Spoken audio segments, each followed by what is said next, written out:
Mao Zedong said, "I have witnessed the tremendous energy of the masses. On this foundation, it is possible to accomplish any task whatsoever." So gangster. I had the good luck to attend the Olympic Games because of my business. And I had my daughter, Lisa, come along because Lisa grew up in the US. I thought this would be a fantastic opportunity for her to see the China today. Yeah.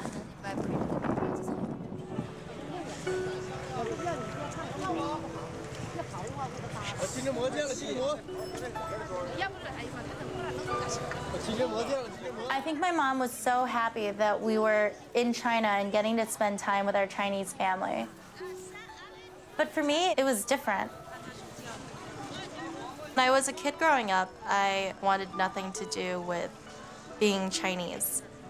My mom tried to send me to Chinese school for quite a few years, and she ultimately failed. And I got my way, and I didn't have to spend like 5 hours every Saturday going to Chinese school. I hadn't been back to China in 10 years, and I felt out of place.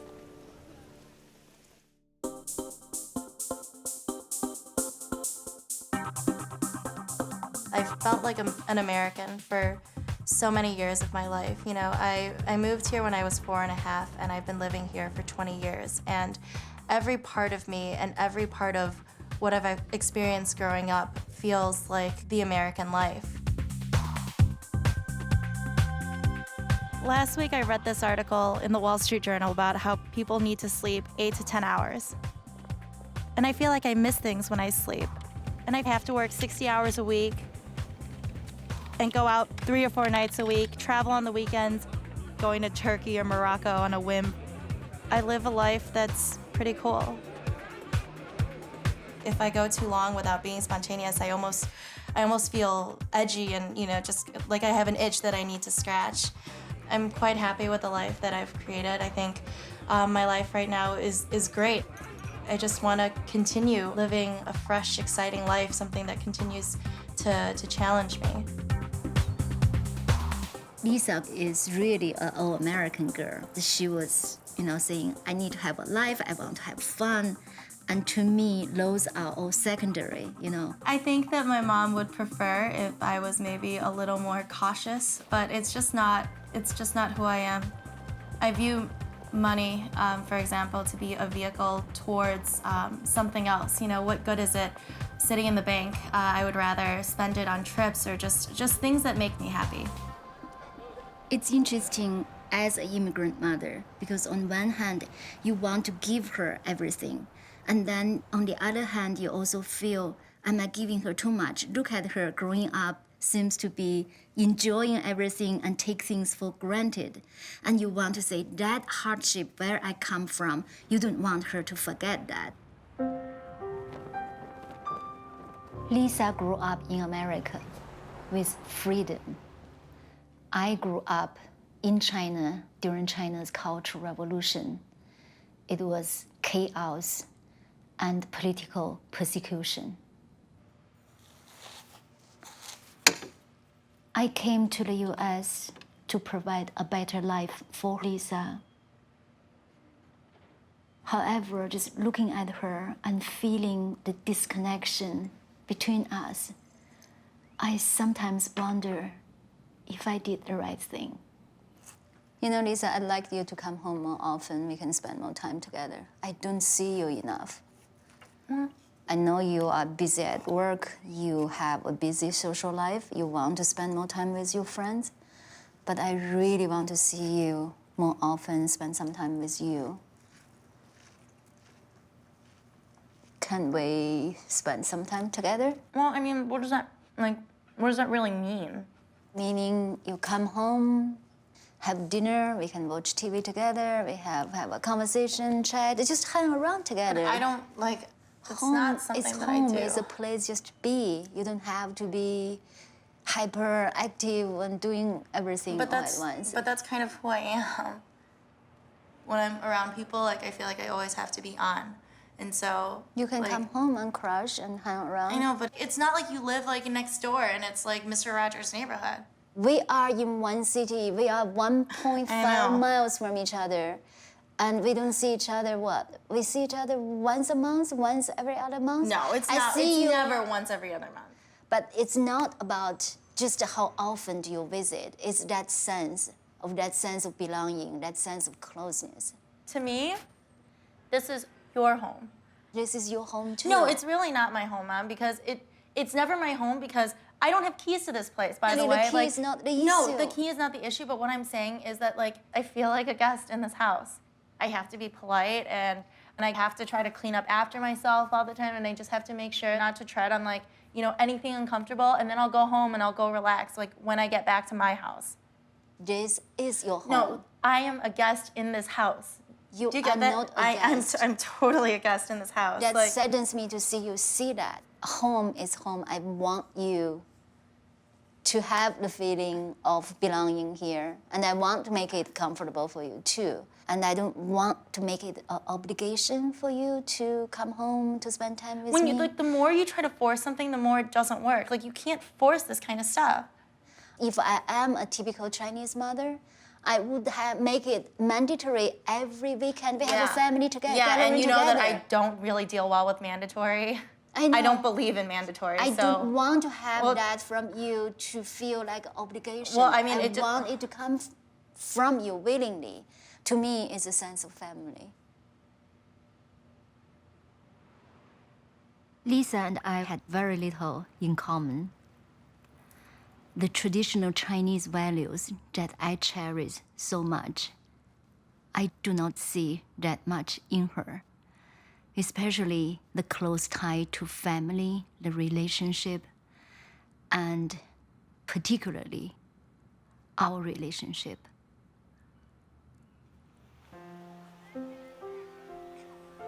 I wrote Mulberry Child for Lisa. It was a very difficult decision because my childhood was spent mostly during China's Cultural Revolution. And to go back to that period was painful.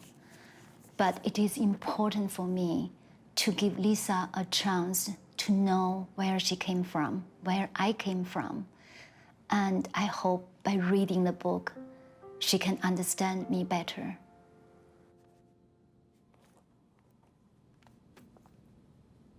Lisa, it is your future that inspired me to write about my past.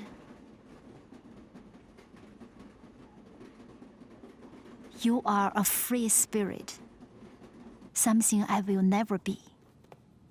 I hope in reading the book, you'll discover the world I grew up in and understand why sometimes I expect so much of you.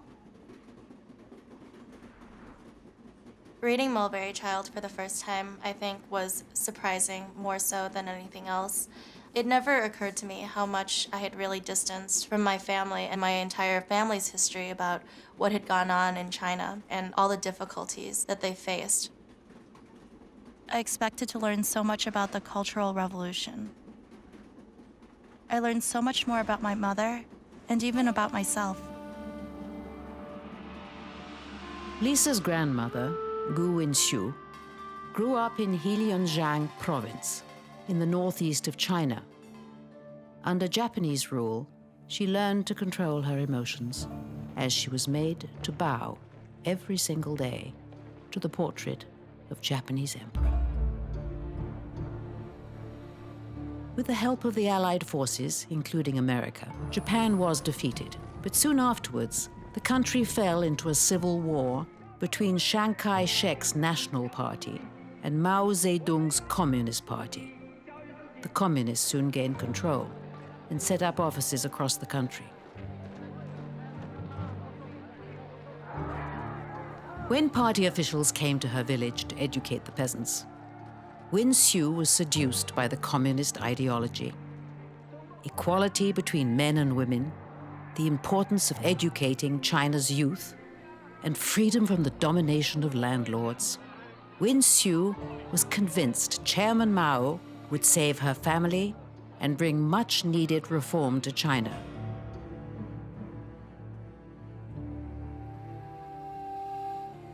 So one night, at the age of 18, nervous and excited, she joined the Communist Party.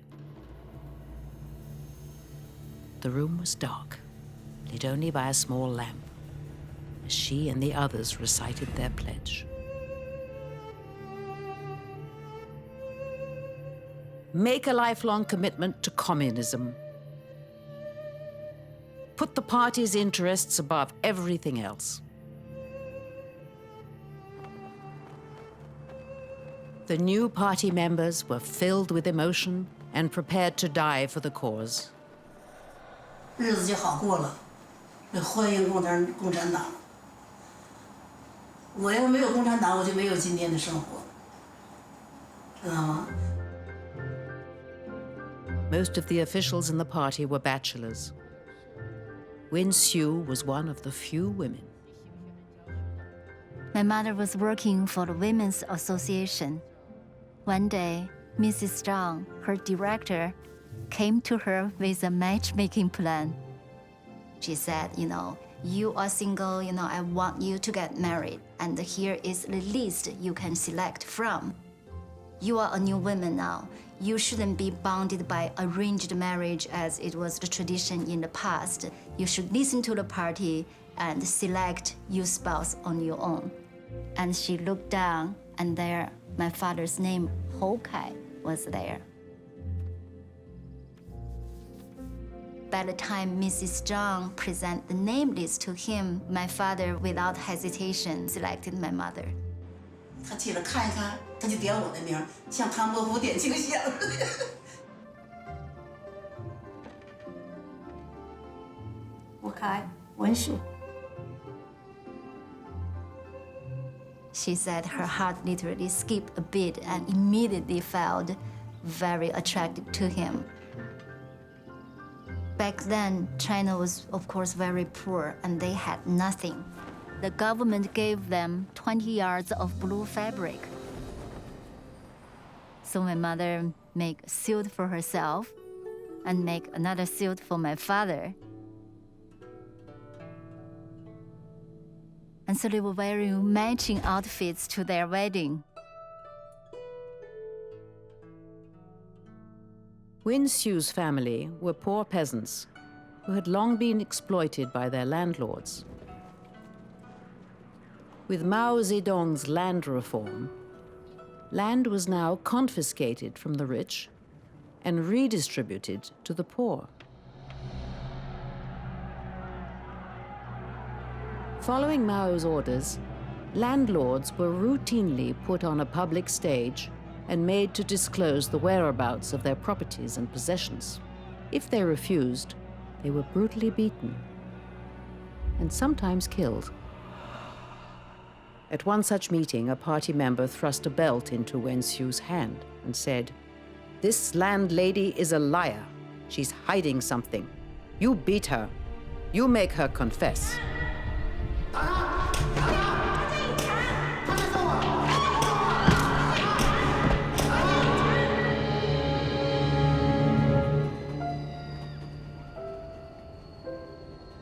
My grandmother said she could hear the woman's screams in her head for years. That experience was so difficult for her that she refuses to talk about it, even to this day.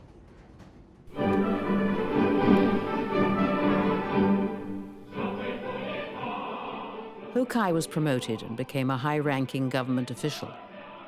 The couple moved to the city of Shenyang, planning to start a family. Wen Xiu studied hard to make up for her previous lack of education. Hou Kai worked diligently for the government.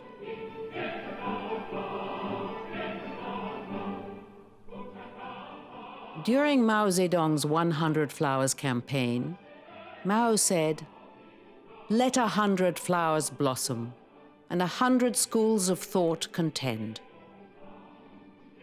Intellectuals were encouraged to make suggestions about the country and the way it was governed. It was the first time that free speech was accepted. Many thought this was the beginning of a democracy. So people openly offered constructive criticism about the party. There were suggestions that there was corruption in the government. Millions of letters of criticism poured into the government headquarters.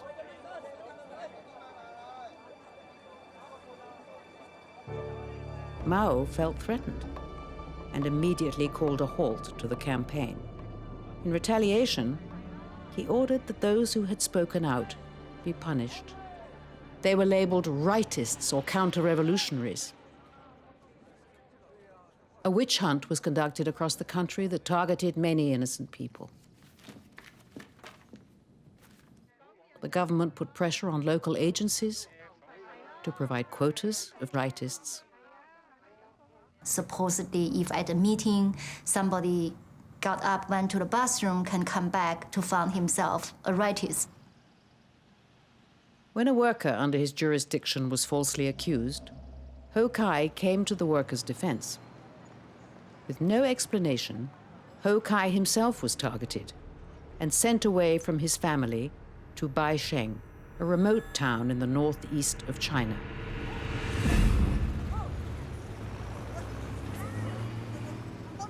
During this period, 500,000 innocent people were displaced.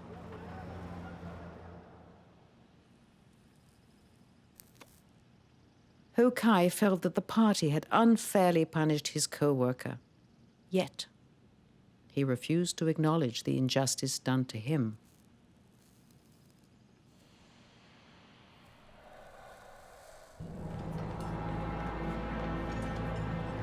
Between 1959 and 1962, when Mao Zedong's disastrous Great Leap Forward movement to industrialize China failed miserably,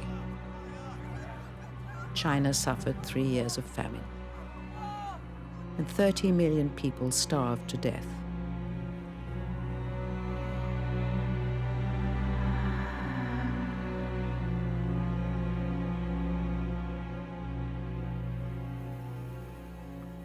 Ho Kai's wages were cut, and Wen Xiu was struggling to support her family. When my mother got pregnant with me, when she realized that she didn't want to have another child, she went to the doctor and begged the doctor to perform another abortion. And she was saying, I cannot have another child. I just started my career. And the doctor told her, it's too dangerous. Wen Xiu was desperate.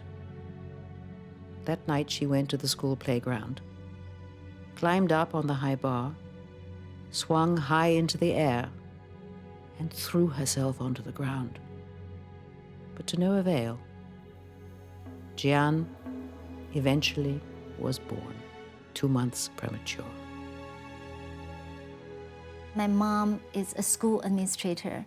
She treated us, her children, almost like a teacher treating her students. So she was, she took care of us, but she wouldn't show any affection or any emotion. It was my grandmother, Nai Nai, who took care of me. When I was a baby, I was always sick. One time it was really severe, and my mother thought I wouldn't survive. So at night, she couldn't even detect my breathing. And so she wanted to put me onto the floor and the next day, take care of the body. My grandmother wouldn't let me go. So she held me the whole night and dripping water to my mouth and rocking me. And so in her arm, the next morning when my mother came, see my grandmother there holding me, and I was breathing. And she was saying that was the loveliest sight she has ever seen. And so that's how I survived that first ordeal, because of Nai Nai. Nai Nai was the only constant adult presence in my life. She was the one who gave me love and care.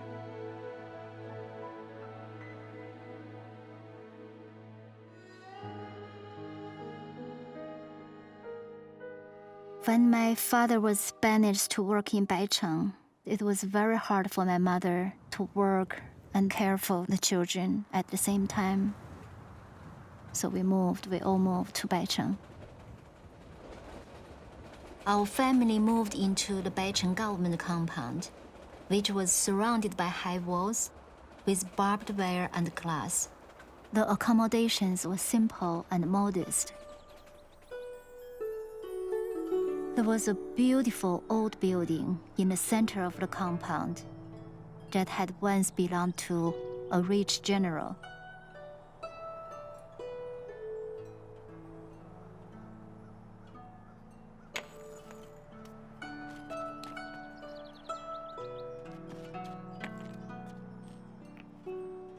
There was not much there for a child to play with.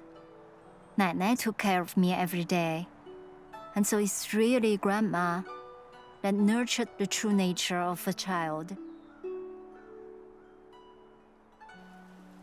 When she was not looking carefully, I would be climbing up mulberry trees and would be jumping down, and she always let me have my way.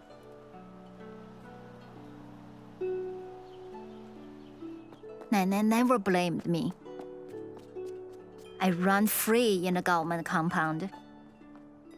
In her words, a child could be carefree. But my mother was different. She would say, "You must behave. You must be Mao's good child."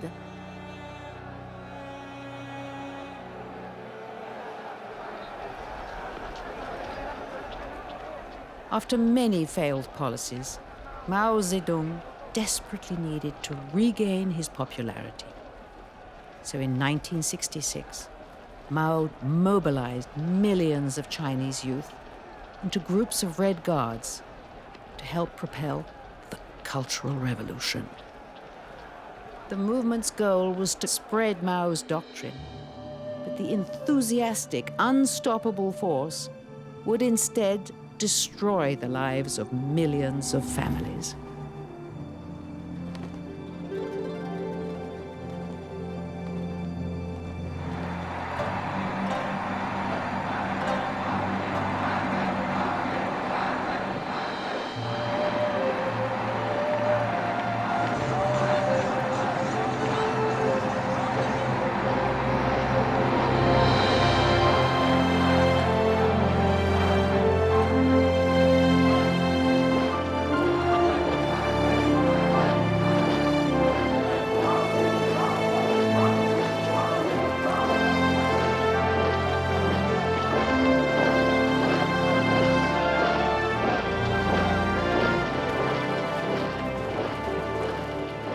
School was completely stopped. So they were shut down so the students can participate in the revolution full time to spread the revolutionary message.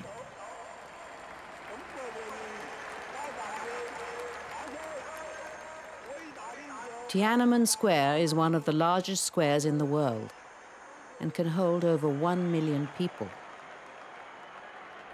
10 million Red Guards would journey to the square for an audience with Chairman Mao. Mao had achieved rock star status, and his fervent fans were giddy, volatile, and out of control. Mao had inspired a monstrous movement, but there was no turning back. Mao's goal was to have the Red Guards, China's youth, destroy the old order.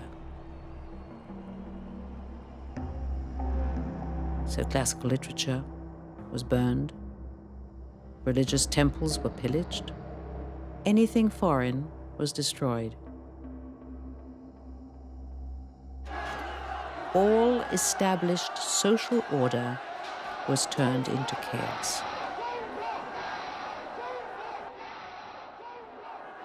The revolution spread like a great plague across the body of China.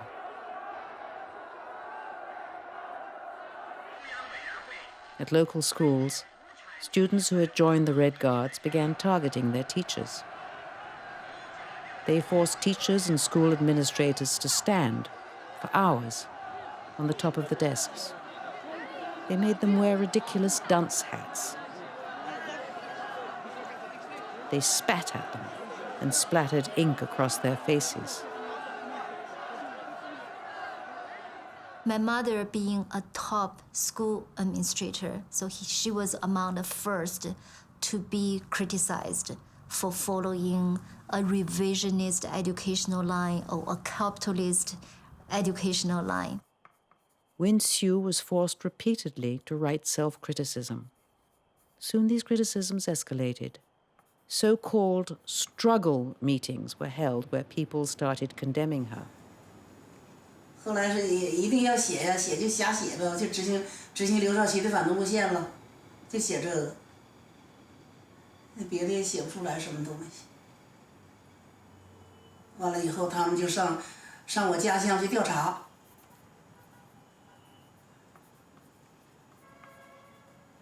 问我你反对毛泽东思想，你反对毛主席？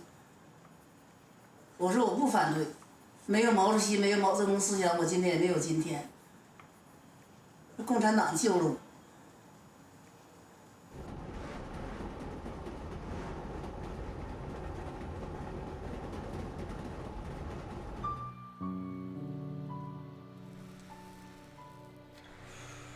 Ho Kai felt absolutely powerless to help his wife and the criticism she faced.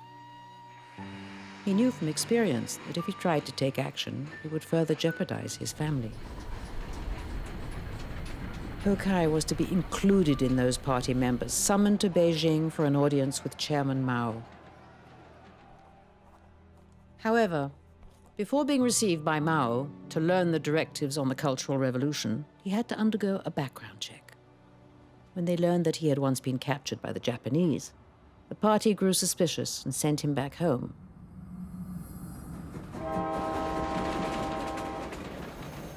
When Ho Kai's train pulled into Baisheng Station,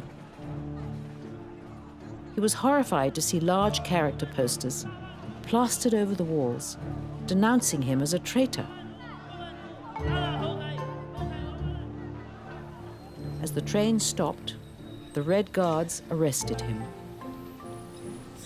His family had expected him home and had no idea where he'd been taken. We waited, and eventually my mom realized he was not coming back. The next day, a cacophony of loudspeakers in the street denounced Ho Kai as a traitor and capitalist Rhoda.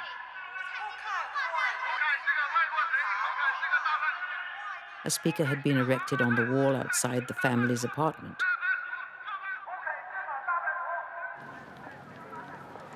There were ominous, large character posters denouncing counter-revolutionaries, wallpapered all over town.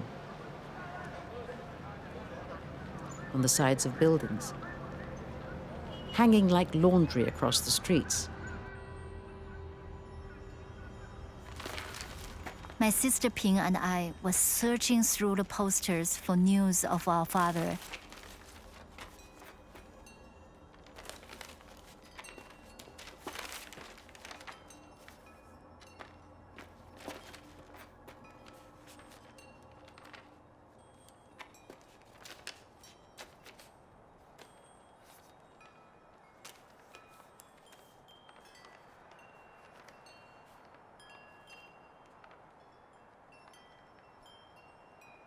For the longest time, the family did not see Ho Kai.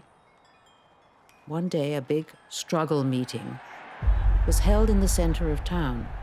Jian and her sister Ping went there to watch. The prisoners were kneeling down, their heads hung in shame. Then the Red Guards pulled people up by their hair to expose their faces. They were pushed and shoved and cruelly ridiculed. Ho Kai was one of them. To see their father there, treated like a criminal, was devastating to the children. They started crying. Before the end of the meeting, they ran away. It was some time before we would see my father again. One day, in the pouring rain, he was standing outside the compound gate. He had to stay there for many days. We tried avoiding going through the gate to spare my father the shame of seeing us and of us seeing him like that. Then one day, he was gone.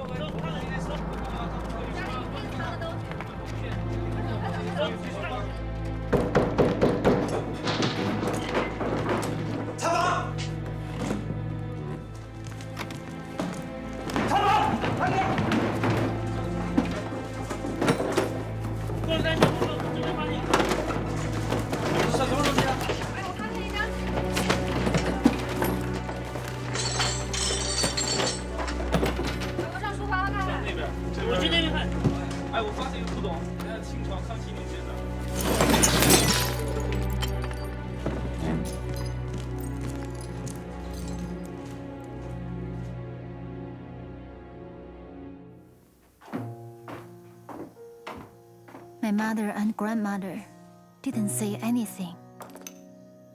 What was there to say?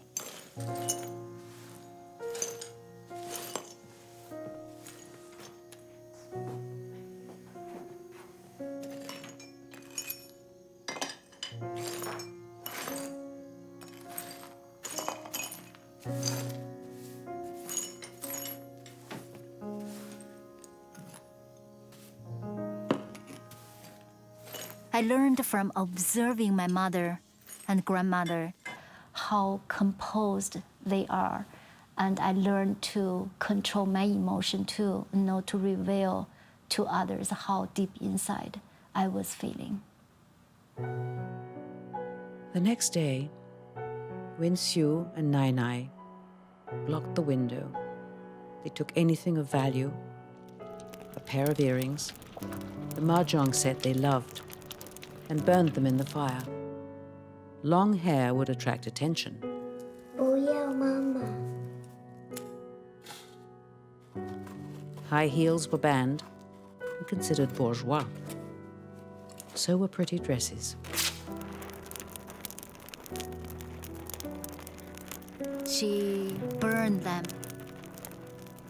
so they won't be used as evidence against us.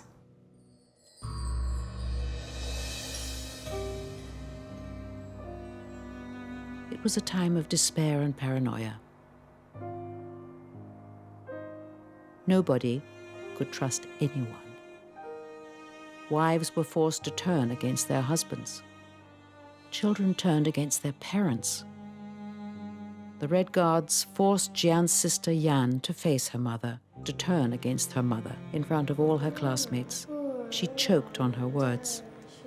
其实我心里也非常难受。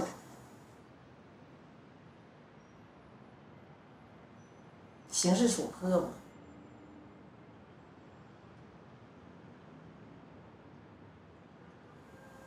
就是这样。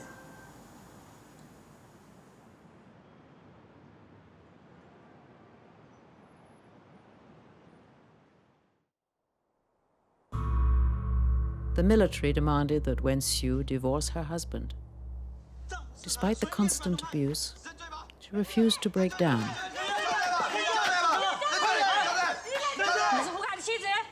Furious with her, the Red Guards painted menacing threats along the road from their house to the school. If you don't divorce, traitor's wife, you will die. Wen Xiu was adamant. She would not make her children fatherless. 但是我这么说吧，说我跟他们跟红卫兵对抗，说我态度不好，啊，我就觉得委屈，总顶。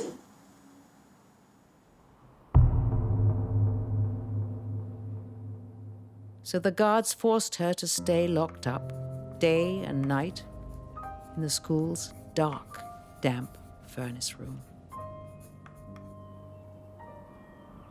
She was kept there many months in isolation, writing self-criticism over and over again.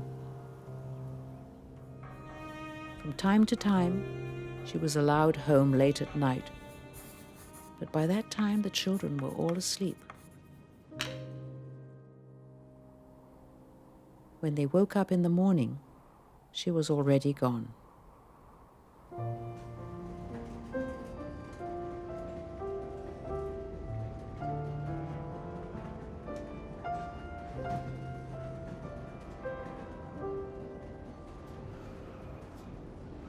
My grandma needed to know her daughter-in-law was all right.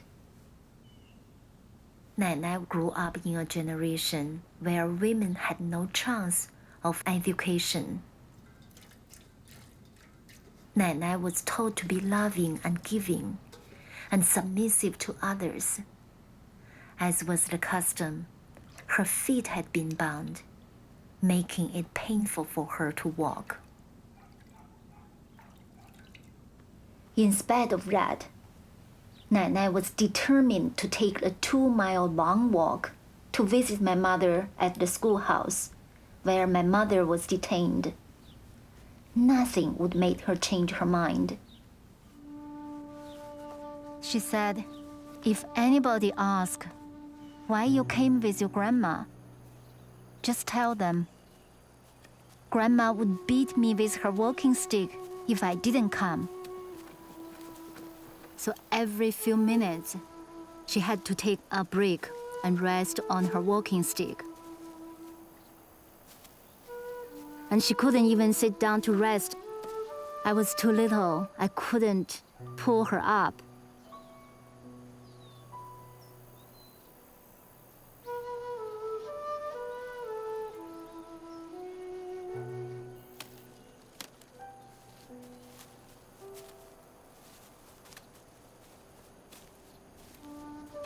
When we arrived at the schoolhouse, we were met by a group of Red Guards. They stared at us with suspicion.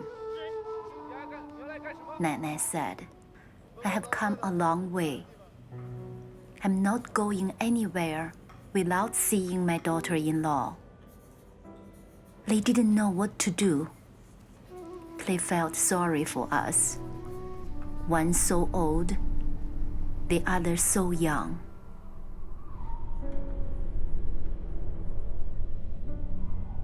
When we were led to the furnace room, we were shocked to see where my mother had been kept all these months. The Red Guards were listening carefully to everything we said. 你们一来有没有很辛苦？挺好的。 We sat mostly in silence.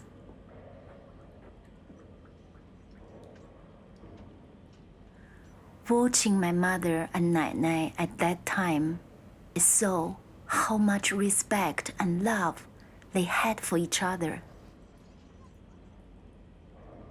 I learned a big lesson: to be strong, to control my feelings, never to break down, no matter how bad things were.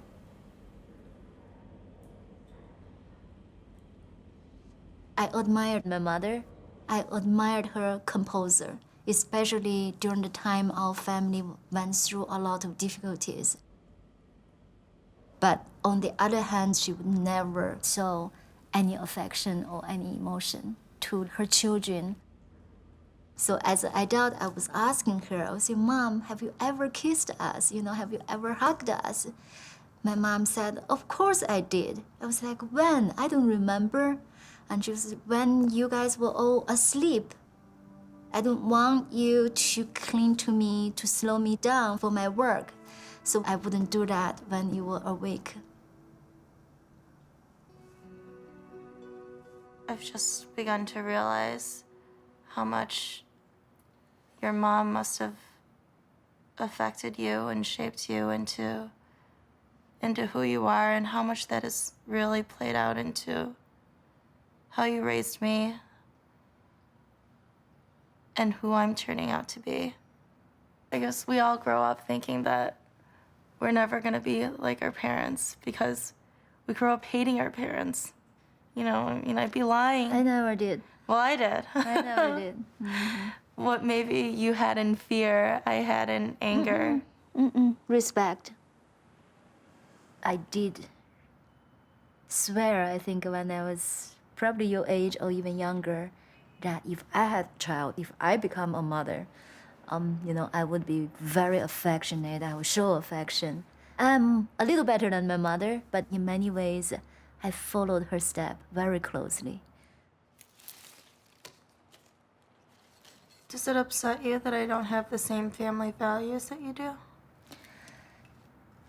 It pains me, I have to admit, and I wish that family value that I cherish, that my parents cherish, is in you too. Because I'll be really honest, I feel pretty cold inside most days. My mom has told me before that when she was pregnant with me, that she had wanted to have an abortion. And people ask me all the time now if that hurts my feelings, if it makes me feel like an unwanted child. And I say, no, I just feel really damn lucky that I'm alive right now. And I have no qualms about the fact that I was an accident or, even an unwanted child. I was born in China, but largely grew up here. I don't have very many memories of living in China. My mom left when I was 1, and my dad left when I was 2 to move to the States to pursue their graduate studies. I have some image in my mind about The train station. being carried by my grandparents and looking down, and then all of a sudden my mother wasn't there.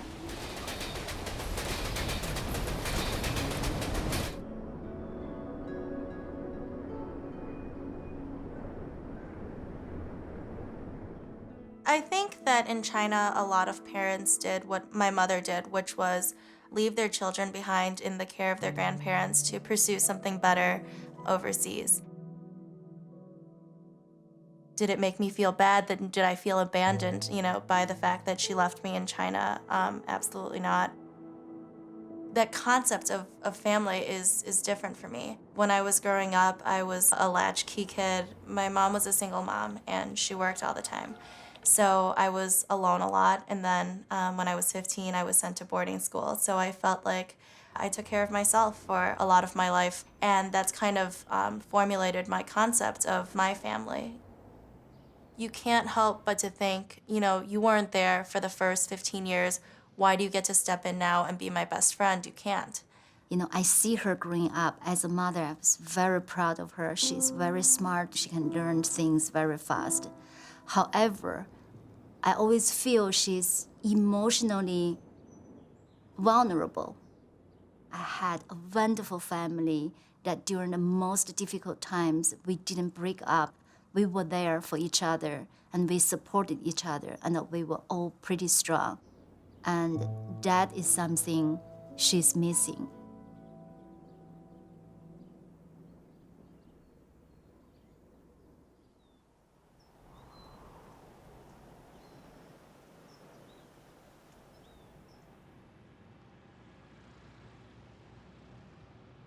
For a long time, my father was detained without seeing any family member, and my grandmother was terribly worried.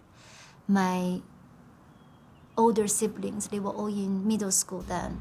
For them to try to see my father, politically, it's much more dangerous, and because they were supposed to criticize him.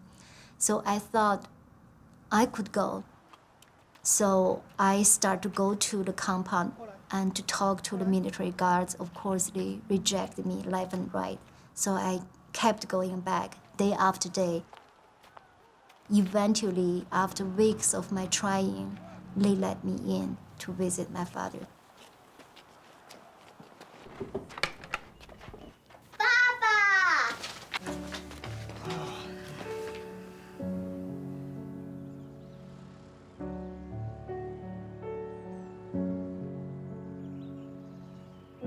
He kneeled down to my level and pushed my hair back. He called me his little heroine.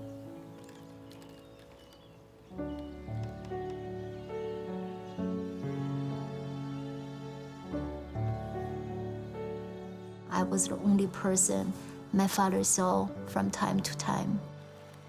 I was bringing tobacco leaves to my father when he was detained. I went to see him as often as I could.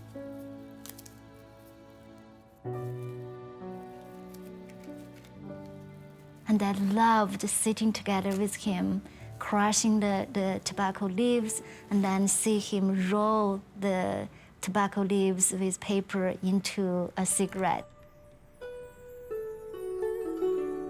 Actually, my father was a chain smoker. That goes all the way back during the time he was captured by the Japanese. He learned to smoke in prison. Smoking comforted him. But I didn't know that. I always hated smoking. And I really hope he wouldn't smoke. It's like that smoke was a veil that almost kept me away from him. I couldn't see him as who he was and couldn't understand him because he never really expressed his feelings, his thoughts. Culturally, Chinese of their generation do not so much affection and love. But once my mother put a poem in the tobacco leaves to express support and love for him.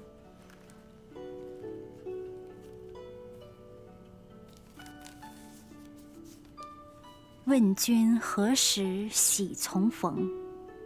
孝子沙场火正红。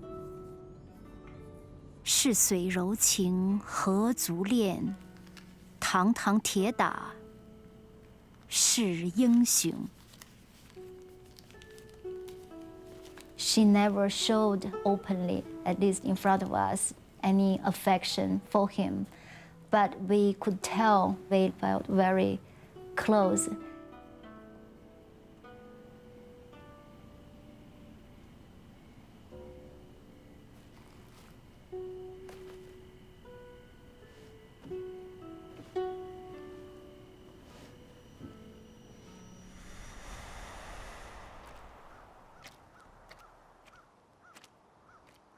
On her way to school, little Jian tried to avoid the cruel children who were once her friends.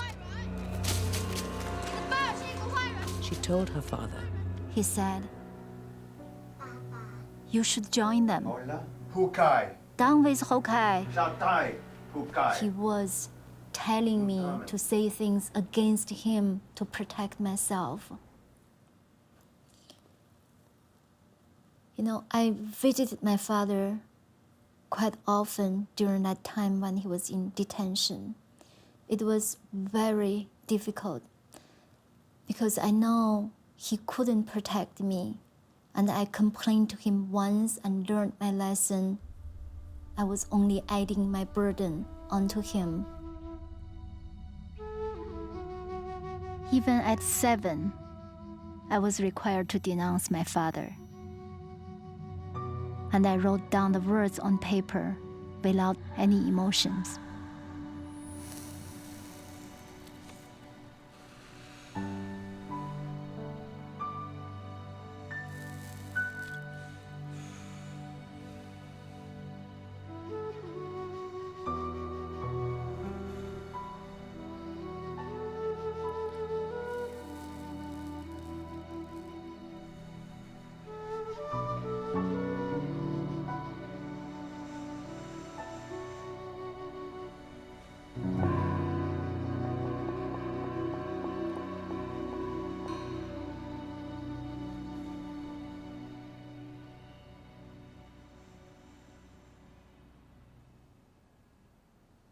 At night, I began having nightmares. The same nightmare again and again. I was at school, but the classroom was empty.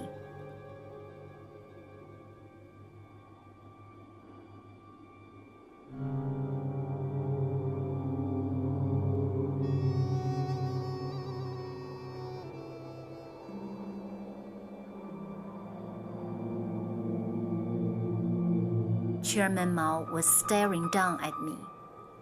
No matter where I sat in the classroom, his eyes were glaring at me. accusing me.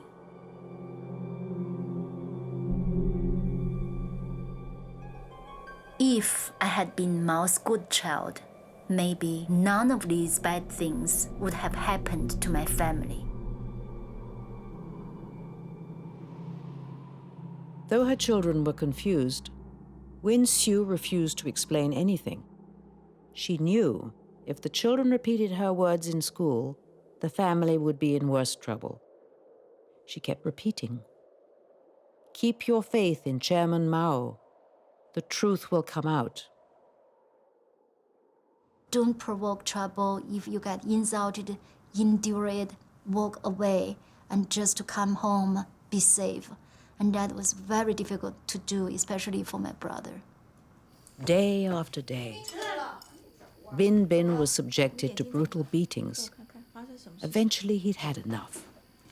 He wanted to fight back. 你不要走，站住！告诉我到底怎么了？你站住！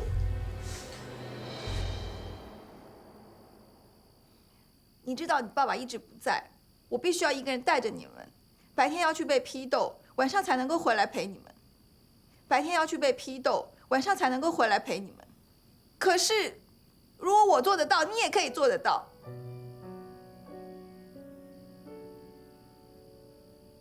你知道吗？我做得到，你也可以做得到。I've never saw my mother break down. That was the first and only time I saw her crying.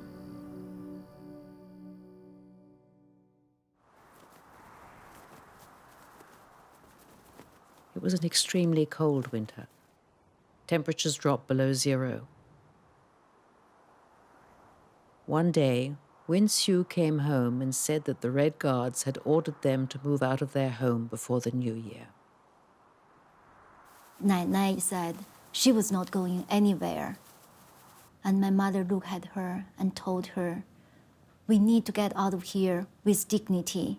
Besides, the Red Guards can come and hurt you."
I couldn't believe this would be our home.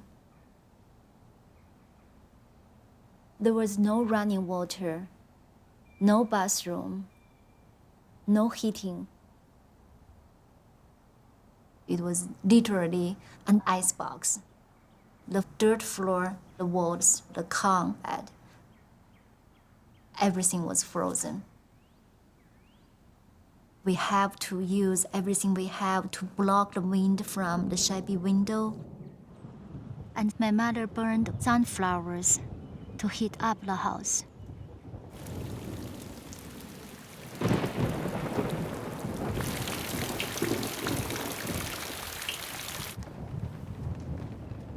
I still remember the first night we spent at the mud house. We went to bed without gloves, without clothes, without scarves on.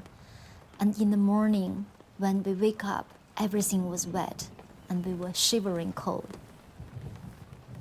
The roof was not properly sealed, so when the rain stopped outside, inside, it was still raining.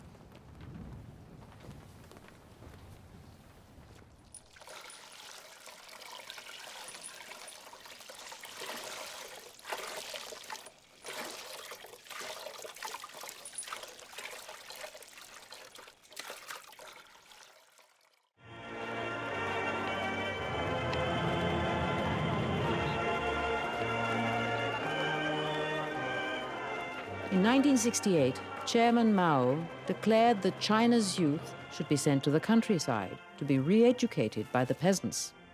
Millions of youths were sent to the countryside. Among them, my brother, my sister Jian and Ping. That year, that middle school alone sent more than 6,000 students to the countryside. All the young people going to the countryside were jammed into military trucks. They were all wearing big red balls, indicating they are the heroes in response to Mao's call. The loudspeaker was chanting, "This is a great thing, it's a glory thing you're doing." But we are all humans, so you see the parents crying. And my brother was about to burst into tears. He didn't want us to see, so he took off.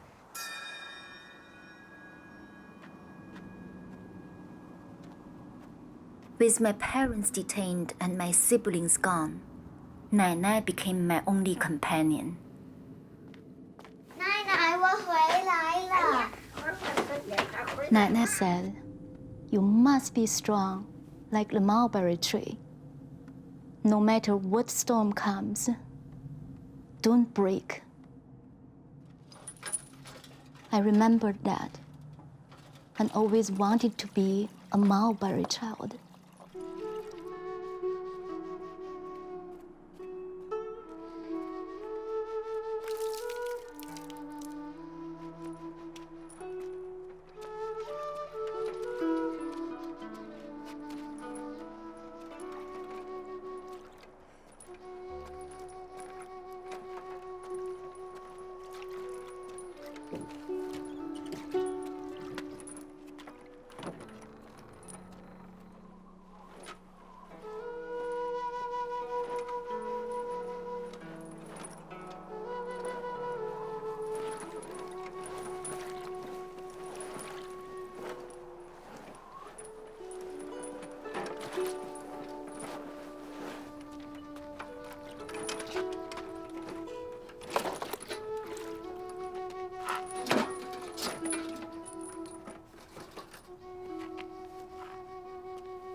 Sometimes, though, it was hard to pretend everything was all right. And I wanted so much to have our old family life back.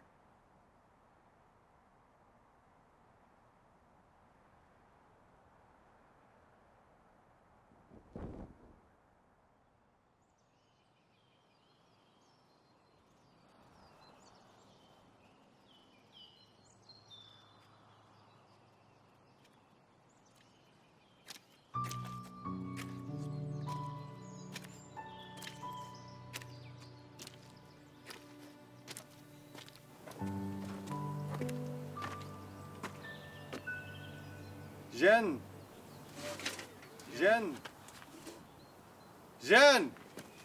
爸爸。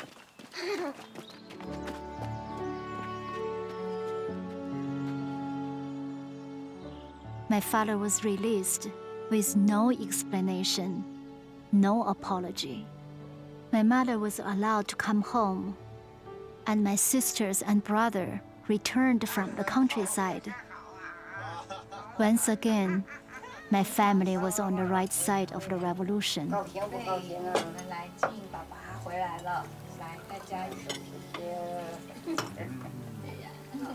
My father rose the glass to toast. "Here to our good luck," he said. And I looked at him. I was very much puzzled. What good luck? When he left, our family was living in a nice home in a compound, and now this mud house. He said, "First of all, nobody in our family was killed or committed suicide. Nobody was wounded or disabled. These are good reasons for celebration." 爸爸回来高兴吗？高兴吧。很久没看到爸爸了，爸爸了，对不对？I saw my father as my hero, very upright, very unselfish, very giving. When my father was exonerated, restored to his former position, despite the ordeals he went through, he never complained. He told me he was subject to 70 of those struggle meetings. So he minimized what he personally went through. He won't complain.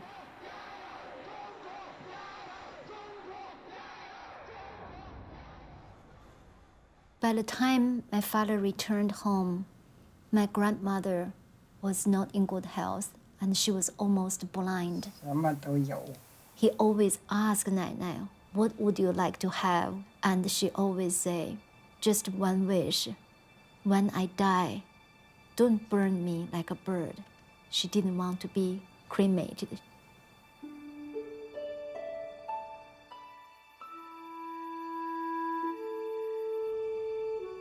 Burial was outlawed by the Communist Party.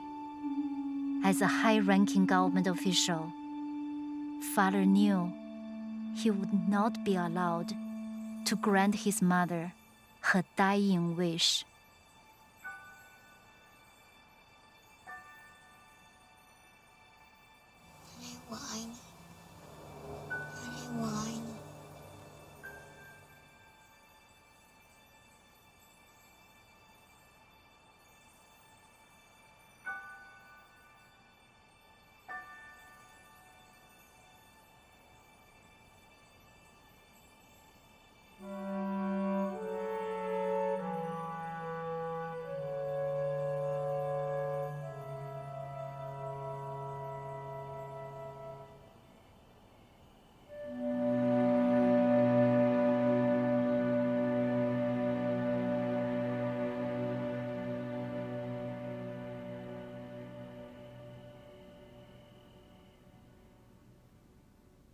I was not religious, but I was praying. I put my hands together and praying for Buddha to help my Nai to stay, not to take her, not to let her go.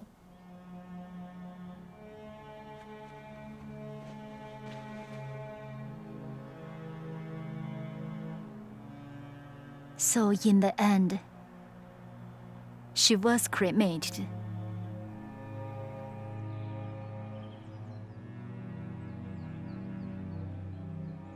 And watching her body put into the furnace, I ran out to the yard. I couldn't look.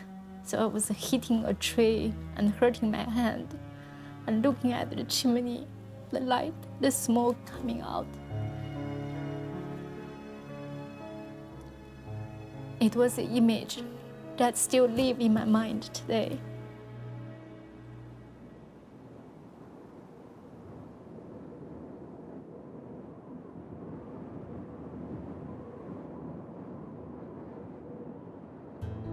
With Mao's death in 1976, the youth who'd been sent to the countryside were allowed to return home.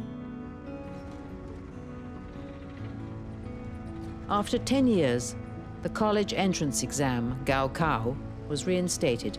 Jian at 18 was one of 5.7 million students that took the exam.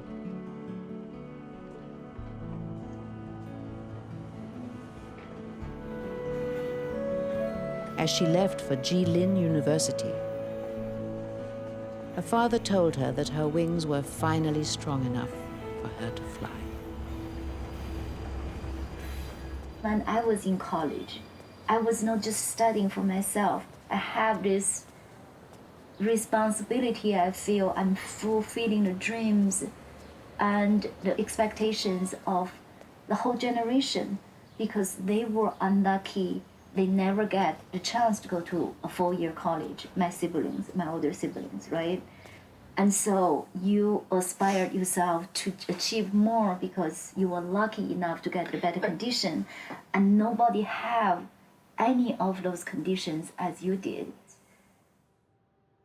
I put a lot of expectations on her based on my upbringing. And so during her growing up years, you can imagine we have a lot of conflicts.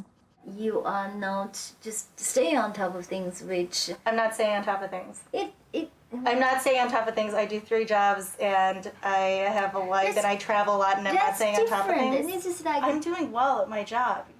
When you say like what you could have achieved, like what you could have done, I mean, what is that? Because I'm killing myself. Where am I falling short? When I was growing up, it seemed like all my mom wanted from me was perfection. I had just gotten an A on an exam or a quiz, and it was like a 93%. It was really good by all standards because, you know, other kids got B's and C's. And so I was so excited, and I told my mom that I had gotten a 93%. And all she could say was, you know, well, where's the other 7%? Whatever I did, whatever I thought was good enough or was great wasn't good enough for her. I expect a lot out of you.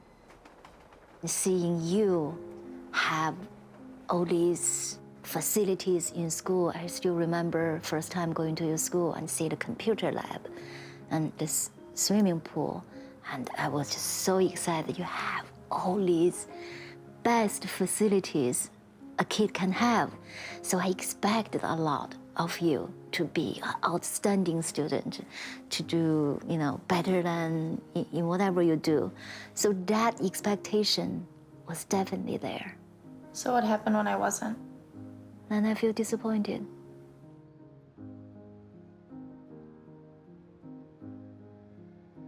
Sometimes when people tell me that I've done well and I've done so much, I have a hard time believing them.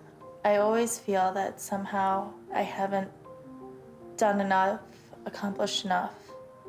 And I just wonder how much of the way that I was raised and the kind of environment that I was brought up in fed into that. The toughest thing for me growing up was always feeling that something that I was proud of myself for, I would take home and you wouldn't be proud. And you would poke the holes into my successes and say, well, here's where you did wrong. And here's where you didn't get it right. So you shouldn't be satisfied with this. You shouldn't be proud of this. And now when I look at the work that I do and the things that I accomplish, I poke holes into it myself and say, you know, this isn't great or this isn't good, that I'll never be that great, that I'll always be somehow mediocre. And I can't get past it.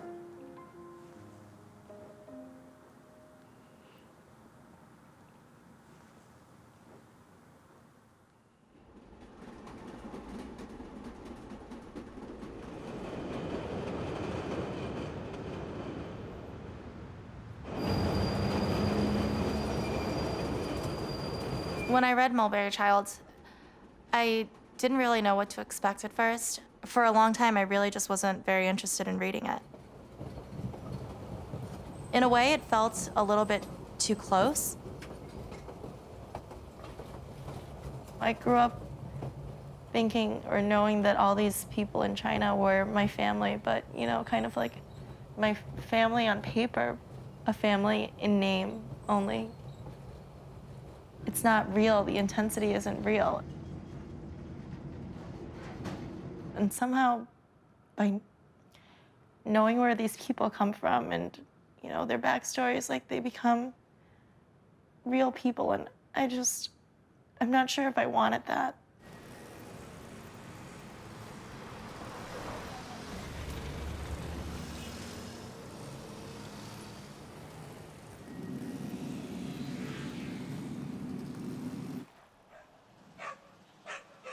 It was important to Jian to take her daughter Lisa to see the Great Cultural Revolution Museum in Shandu. Even on a Saturday, there were few visitors. In the empty parking lot, a sign read, "The Great Cultural Revolution was a mistake."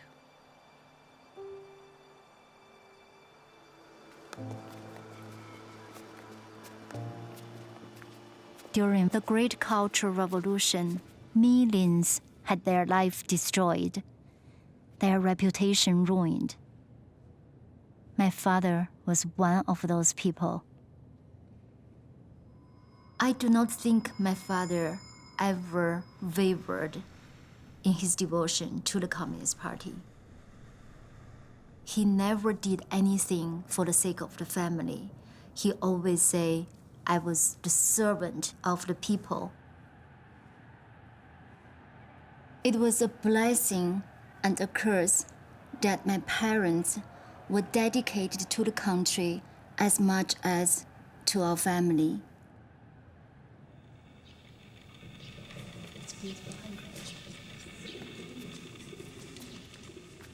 There were parts of it that just completely broke my heart. My grandparents were devout communists their entire lives, and they never took so much personal offense or any long-standing bitterness against the party.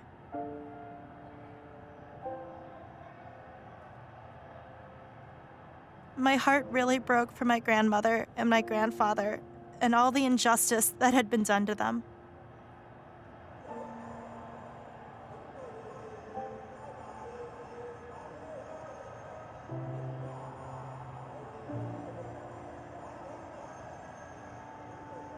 It saddens me that my grandpa is sick and probably won't live for very long.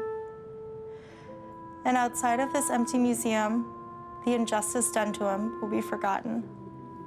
His sacrifice and dedication will never be remembered.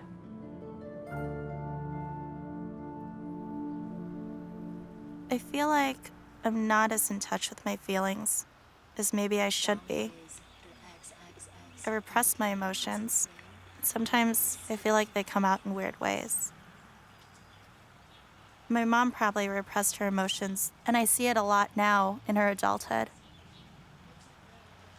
For better or for worse, I think it's definitely influenced me.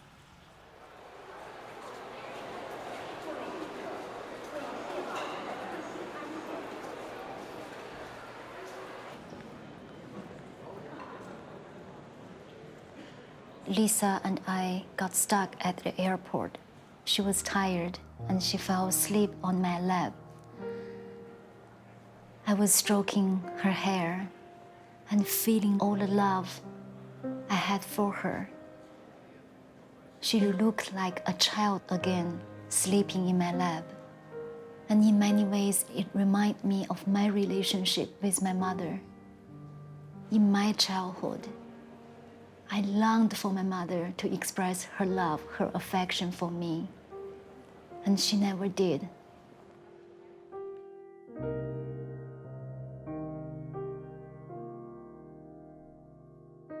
And so you learn by imitation. I love Lisa. I am proud of her. I wish I could let myself go.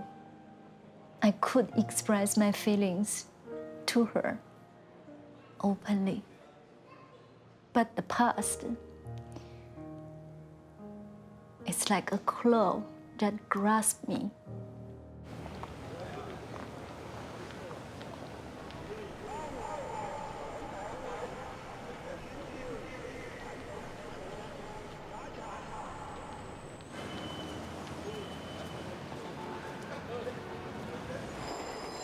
The train ride from Beijing to Changchun is kind of a long one. So I had a lot of time to really think about things. It had been so long since I'd seen my family. My grandpa at that point hadn't been doing well for a while, and I knew it was probably the last time that I would ever see him alive. And there'd been so many things that I missed out on. Birthdays, celebrations. It was just really a mixed bag of emotions.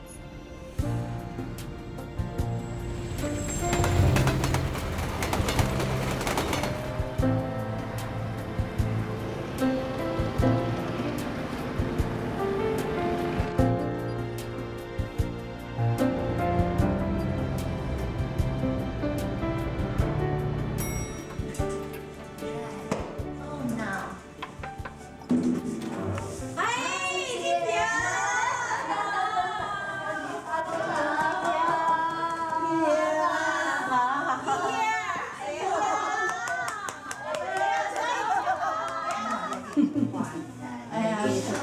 哎，辛苦了，特别好，非常清楚。哎呀，你这姐姐这关系。哎呀妈，这太客气了。爷爷说什么都不能长，就长那样，就长这么高了。爷爷长这么高。啊，哎。是吧？对，我还没高冷了。对，我明天我就能上北京。怎么孩子穿着这么点？哎呀，孩子也是。190也不能让他。没准备用那个。爷爷，看看奶奶有什么姥姥有什么变化？建平啊，变了光彩照人呢。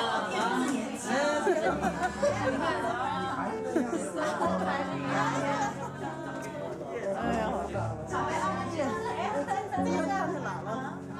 哇，我还怎么看爷爷啊？看你长大了，爷爷长这么高，这是刘伟。She's pretty, huh? 你为不起钞票？是。呀，这是我起的多大呀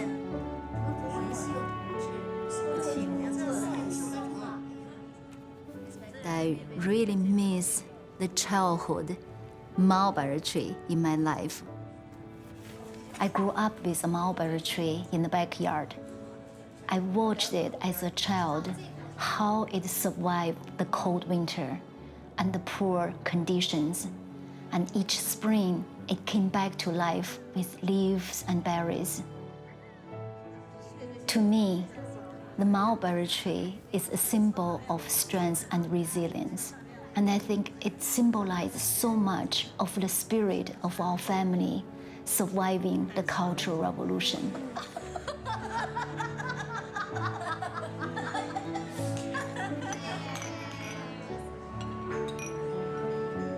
It had been so long since I'd seen my family. I'd seen pictures over the years, but I hadn't spoken to anyone in so long. I had no idea how we'd interact, what it'd be like to be part of a big family.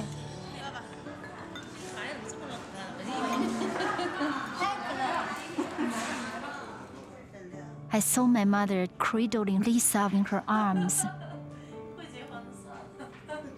I had never seen my mother show her affection to her own children. It was like fulfilling my childhood dream.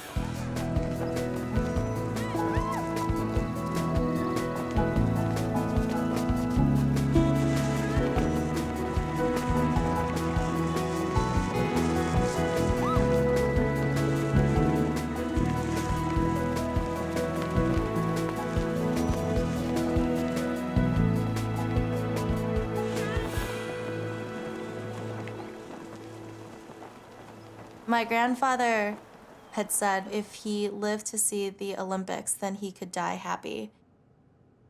And that's such an emotionally loaded statement. And I think it really speaks to what the Chinese saw in the 2008 Olympic Games. It was really the mark that China had made it on the world stage, and that China was something, and something big, and something to be excited about.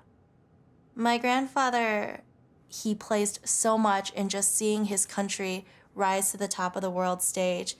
And that is inspiring and absolutely beautiful. And I think it's so great that he was able to see it before he died.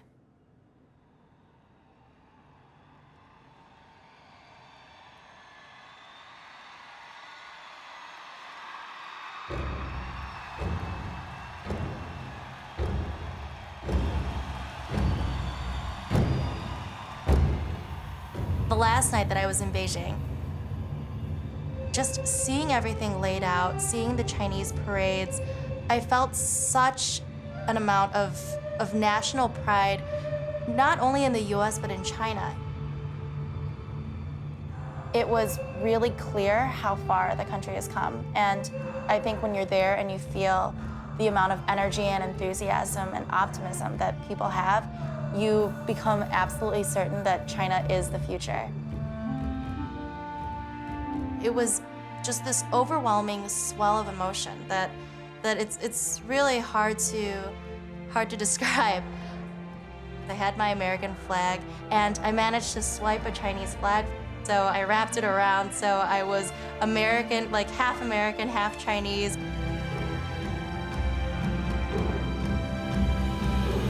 I was completely overwhelmed.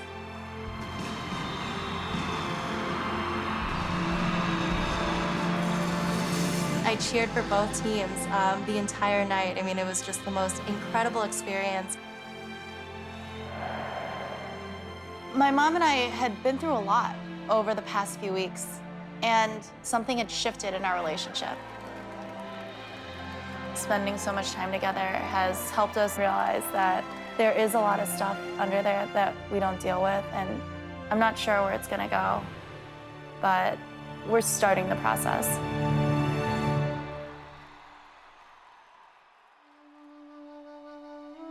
This film is dedicated to Jian's father, Ho Kai, who passed away a few days after the Beijing Olympics.